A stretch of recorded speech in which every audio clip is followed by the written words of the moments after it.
Welcome to this third segment and final segment of our deep dive on when living things get hurt or growing through organizational trauma. This deep dive is simply to raise your awareness of some of the ways in which we engage with crises that happen, storm moments, earthquakes, things that shake us, and where they are often located and the particular peril of human-caused injury. In this final segment, we want to provide you that reminder that when living systems get hurt, a system can be destroyed. It can be weakened or it can be strengthened. The strengthening really depends upon our choice to pursue a healing process that does take a lot of time, a lot of energy, and a lot of resources. Provide you in the overview material, the images, PowerPoint slides, the picture of the hand that is held out, and there's a kind of a battery bar on the wrist that shows that the battery charge is going low. One of the things that we would strongly encourage you to do is check out our CREST offerings related to self-care. We deal with this within our diploma program, our certificate program, as well as in the MCL. Simply because as leaders we navigate through the normal course of days and weeks and months in the work that we're doing in the world, and that often takes energy and time.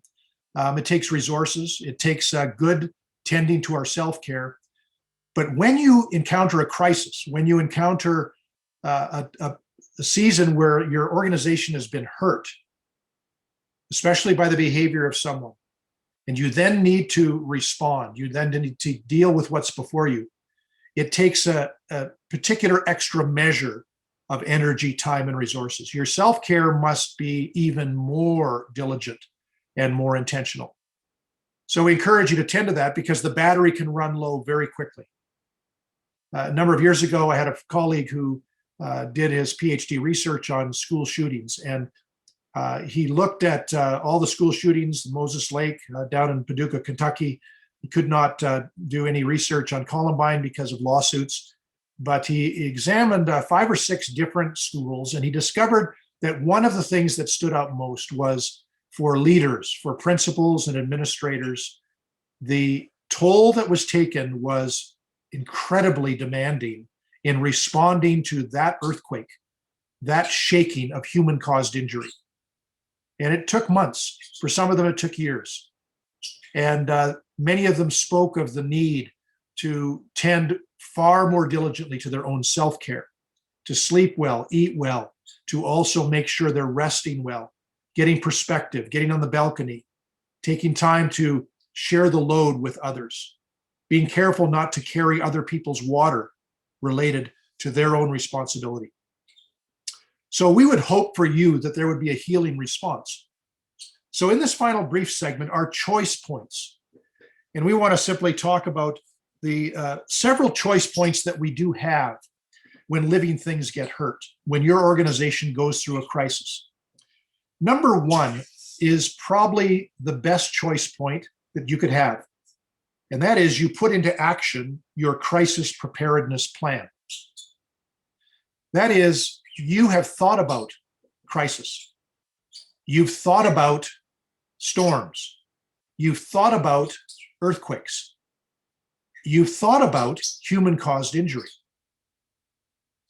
You've actually, with your team and with your organization, put together a crisis response team.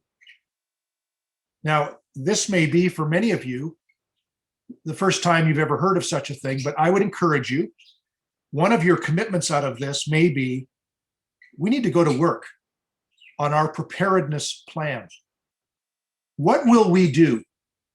Not when, not if, but when something happens in our organization that is similar to an earthquake, where the ground shakes and trust is broken and people are confused and angry and they are in denial and they are working through all kinds of issues and they're blaming, they want answers. What will we do?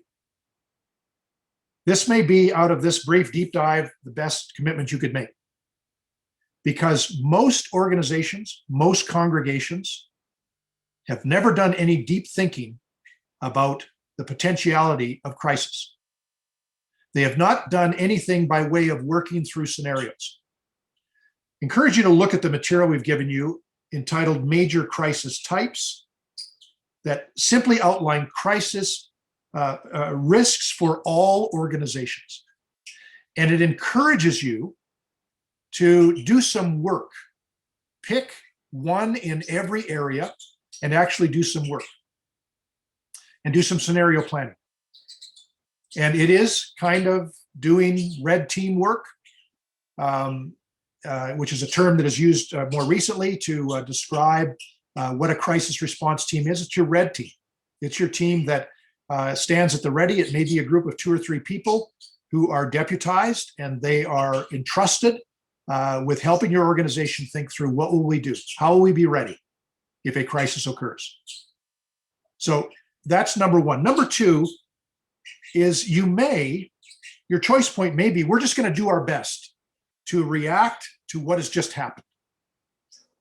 Can I tell you, this is what most organizations do.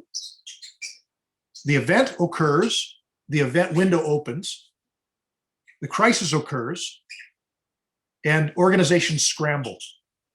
They scramble to figure out, what do we say?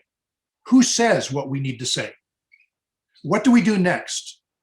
How do we manage this? How do we communicate? How do we communicate internally? How do we communicate externally? And they scramble, and in the scramble, they're often having to backtrack and say things maybe differently, which further undermines trust, further undermines confidence, confuses people who are already in confusion, makes people angrier who are already angry. So this is one of your choice points. You can do your best to react to what just happened. The third choice point is to sort of do an ostrich kind of action of staying silent, saying as little as possible, doing as much damage control as you can, and hoping against hope that you can just get back to normal and do the work that your organization is there to do, your congregation's there to do. And this choice point is not a good choice point. But there again, we have all seen examples of organizations that didn't know what to do, didn't know how to respond, and therefore did very little. They simply hoped that the storm would pass. They hoped that somehow the earthquake and the aftershocks would die down. And yet there was around them all kinds of damaged buildings and damaged people and damaged relationships. There needed to be response and repair and recovery, but there was none. This is a choice point. I would simply say, don't choose it. The final choice point is tied to the first choice point, but it is the most profound, and it's simply this: to have a determination that we will choose to do the work that is required of us to come through this stronger. Realize, in living systems theory, when trauma occurs to us, when trauma occurs to me, and I just simply take the issue of my own physical frame, if I am traumatized and physically injured, and I'm, let's say, seriously injured, it can destroy me. If it isn't tended to, if it isn't cared for, if there isn't a triaging, if there isn't some immediate response to what the injury is, it could kill me. It could be that I get some help, but I really don't seek the help that I need. And as a result of that injury, they patch me together, but I recover in a sense, but I am weakened. I don't do the work of physiotherapy. I don't do the work of perhaps the emotional therapy I need to do, the kind of thing that brings together my mind, my heart, my will, my body, and I do the work to get better. I simply limp along and maybe heal to a certain extent, but I'm weakened. I'm never the same again. Or I choose to do the work. And in choosing to do the work, I go through the painful process of having to once again stretch muscles that have been atrophied. I need to once again learn maybe to walk on my two legs that have been damaged. I need to work through the pain. This is a metaphor for what must be done organizationally. And it is a choice point. And it really is something that leadership must bring, to say to a team, men and women, we choose, I choose with you to do the work, to allow us to come through this stronger. This right now is painful. This right now is very hurtful. This right now has a lot of damaged buildings around us, a lot of damaged people around us, but we need to do the work. It's going to be tiring. It's going to take energy, going to take time and resources. We may need to clear the decks of a lot of things we think were important before the earthquake. They're not important now. We need to tend to recovery, recuperation, rest. We need to allow people liminal space to be cared for, to be heard, and in that, to come through stronger. Final quote: a healthy organization or congregation is simply one that actively and responsibly addresses its disturbances, its problems, its crises. It is a congregation, an organization that actively and responsibly seeks to heal those disturbances, those crises, those problems. A healthy organization is not one that is free of problems or has the absence of trouble. There is no such organization.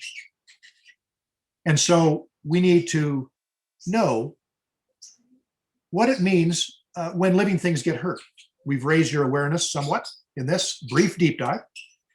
We've also, I trust, prompted you to think more deeply and plan more intentionally concerning your own readiness to deal with hurt, the things that damage trust, the things that shake your organization.